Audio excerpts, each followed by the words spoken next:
ఇంత మంచి క్వాలిటీ అయితే దొరకలేదు. ఇప్పుడైతే తీసుకొచ్చినాను అనమాట మంచి పసుపు పొడి. ఇప్పుడు ఈ పసుపు కొమ్ములన్నీ కూడాను ఎండలో ఎండబెడుతున్నాను అనమాట. మొత్తం 40 కేజీలు ఉన్నాయి పసుపు కొమ్ములన్నీ కూడాను. బాగా ఎండబెడుతున్నాను. ఎంత బాగా ఎండితే అన్ని రోజులు పురుగు పట్టకోకుండా ఉంటుంది అనమాట పసుపు పొడి. ఇంతకుముందు పసుపు పొడి తయారు చేసినప్పుడు ఈ మిషన్కి ఒకసారి వేసేదాన్ని అనమాట. మళ్ళీ రెండోసారి వేరే మిషన్కు వేసేదాన్ని. అయితే ఇప్పుడు ఈ మిషన్కు వేయడం లేదనమాట.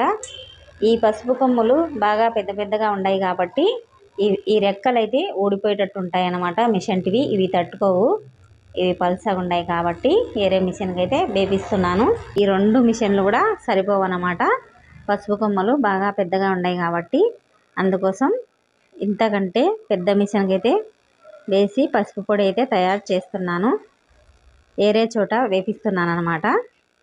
ఏ మాత్రం కల్తీ లేని పసుపు పొడి అయితే కనుక ఇంత బాగుంది అనమాట. చాలా రోజుల నుంచి అనుకుంటున్నాను మంచి పసుపు కొమ్ములు తీసుకొచ్చుకొని పసుపు పొడిని తయారు చేయాలని చెప్పి.